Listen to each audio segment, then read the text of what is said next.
D G S P R صاحب آپ سے ہے کہ اس سے پہلے بھی درجنوں صحافی ٹرائبل ایریاز میں، سوات میں اور بلوچستان میں، کراچی میں وہ قتل کیے گئے.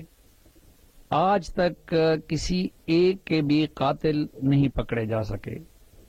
دوسرا جو سب سے ہائی پاورڈ کمیشن بنا تھا وہ میرے خیال میں حامد میر کے کیس میں بنا تھا، لیکن آج تک ان کی فائنڈنگز وغیرہ سامنے نہیں آئی.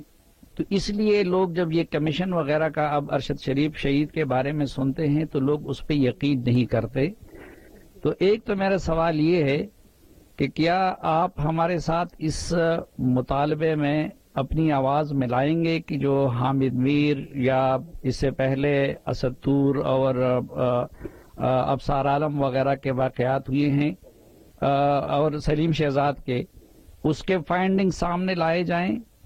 دوسرا، ان میں جو کمیشن ہے اس میں سی پی جے جیسے عالمی اداروں کو اور پی ایف یو جے جیسے اداروں کو اگر شامل کیا جائے اس کی کریڈیبلٹی کے لیے تو اس پہ آپ لوگوں کو تو کوئی اعتراض نہیں ہوگا.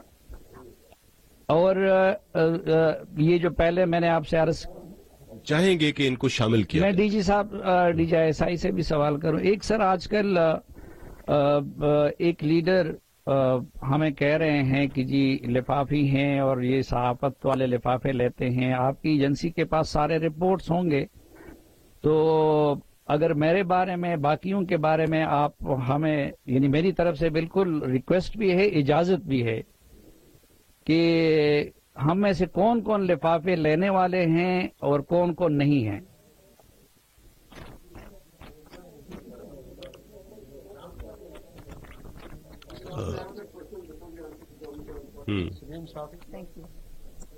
Assalamu alaikum. I'm sorry. Can I just add my quick question? I came a bit late, so if you've already addressed it, my apologies. But sir, we all know that Arshad Sharif was a very responsible journalist, and we also knew him as somebody who was very close to the establishment.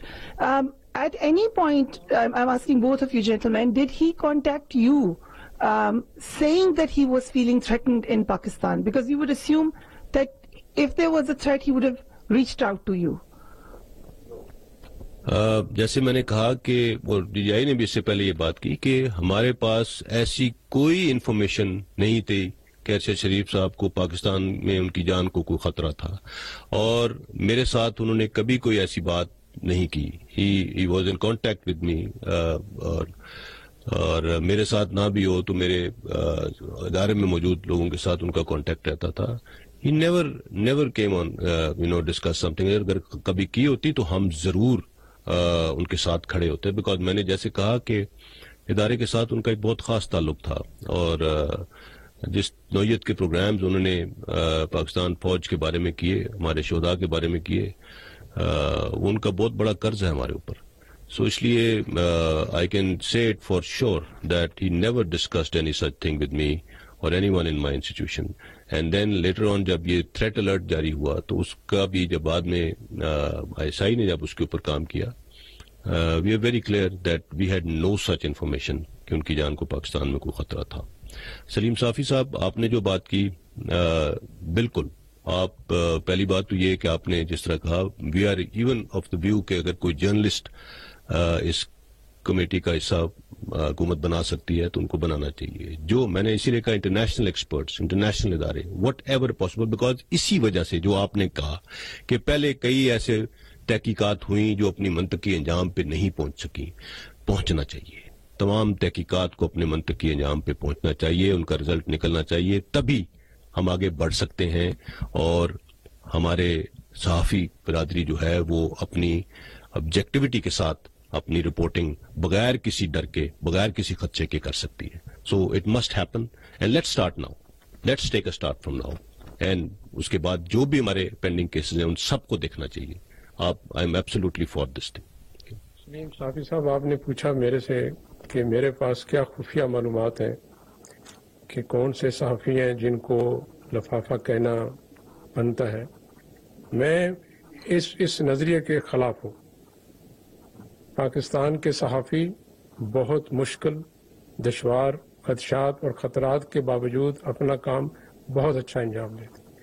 میں وزیرستان میں بھی رہا ہوں، ضرب حزب میں بھی رہا ہوں، رد الفساد میں نے بلوچستان کے دور دراز علاقوں میں، پہاڑوں میں دیکھا ہے ہمارے صحافی اپنی جان کو خطرے میں ڈال کے اپنے جوانوں افسروں کے ساتھ آپریشن کی فرنٹ لائن تک گئے. سو میں اس نظریے کی مذمت کرتا ہوں. ہمارا کوئی صحافی ایسا نہیں ہے جس کو میں بحیثیت DGI لفافہ کہہ سکوں.